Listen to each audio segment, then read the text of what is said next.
Hello മക്കളെ, welcome back to Rans learning portal. അപ്പോൾ നമ്മുടെ ഈ ഒരു പ്രാവശ്യത്തെ മോഡൽ എക്സാമിനേഷൻ വന്നതിന് ശേഷം നമ്മുടെ ലാൻഡ്സ്കേപ്പ് അനലൈസിസ് ത്രൂ മാപ്സ്, ഭൂതല വിശകലനം ഭൂപടങ്ങളിലൂടെ എന്ന് പറയുന്ന ജോഗ്രഫിയുടെ 4ാമത്തെ ചാപ്റ്ററിൽ നിന്ന് ചോദിക്കാൻ ഏറ്റവും സാധ്യതയുള്ള ഒരു ചോദ്യവുമായിട്ടാണ് ഞാൻ വന്നിട്ടുള്ളത്. ഏത് ചോദ്യമാണെന്ന് ചോദിച്ചു കഴിഞ്ഞാൽ ദ യൂസസ് ഓഫ് ടോപ്പോഗ്രഫിക്കൽ മാപ്പ്, ധരാതലീയ ഭൂപടങ്ങളുടെ ഉപയോഗങ്ങൾ എന്ന് പറയുന്ന ആ 4 മാർക്കിന്റെ ചോദ്യം.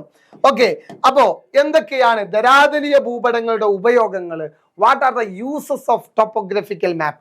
അതിൽ 1ാമത്തെ ഉപയോഗമാണ് analysis of the physical and cultural features. Analyse ചെയ്യുക. എന്താ അനലൈസ് ചെയ്യുക എന്ന് പറഞ്ഞാൽ വിശകലനം ചെയ്യുക. ഓക്കെ, ഭൂപ്രദേശങ്ങളുടെ ഭൗതികവും സാംസ്കാരികവുമായിട്ടുള്ള സവിശേഷതകളെ എന്ത് ചെയ്യാനാണ്? വിശകലനം ചെയ്യുന്നതിന്. എന്തിനു വേണ്ടിയിട്ട്? വിശകലനം ചെയ്യുന്നതിന്. 2ാമത് പറയുന്നു ഫോർ മിലിറ്ററി ഓപ്പറേഷൻ, സൈനിക പ്രവർത്തനങ്ങൾക്ക് വേണ്ടിയിട്ട്. 3ാമത് പറയുന്നു ഫോർ എക്കണോമിക് പ്ലാനിങ്, സാമ്പത്തിക ആസൂത്രണത്തിന്. 4ാമത് പറയുന്നു ഫോർ അർബൻ പ്ലാനിങ്, നഗരാസൂത്രണത്തിന്. ഇങ്ങനെ 4 പോയിന്റുകൾ ഇതിൽ നിന്ന് പഠിച്ചു വെക്കണം. നമ്മുടെ SSLCയുടെ മോഡൽ എക്സാമിന്റെ വന്ന ബേസ് ചെയ്തിട്ട് പബ്ലിക് എക്സാമിന് ഏത് വരുമെന്ന് ചോദിച്ചു കഴിഞ്ഞാൽ അതിൽ എനിക്ക് പറയാൻ പറ്റുന്ന ഒരു ചോദ്യമാണ് ധരാതലീയ ഭൂപടങ്ങളുടെ ഉപയോഗങ്ങൾ. പഠിച്ചു വെച്ചോളി.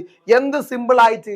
1ാമത് പറയുന്നു analysis of physical and cultural features. 2 പറയുന്നു ഫോർ മിലിറ്ററി ഓപ്പറേഷൻ.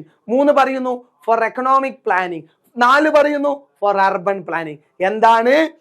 ഭൗതികവും സാംസ്കാരികവുമായിട്ടുള്ള സവിശേഷതകൾ വിശകലനം ചെയ്യുന്നതിന്, അതുപോലെ സൈനിക പ്രവർത്തനങ്ങൾക്ക്, അതുപോലെ നഗരാസൂത്രണത്തിന്, അതുപോലെ സാമ്പത്തിക പ്രവർത്തനങ്ങൾക്ക്. ഇങ്ങനെ 4 പോയിന്റുകൾ പഠിച്ചു വെച്ചാൽ ധരാതലീയ ഭൂപടത്തിന്റെ ഉപയോഗമായി 4 മാർക്ക് നമ്മൾ സ്വന്തമാക്കി. ഓക്കെ.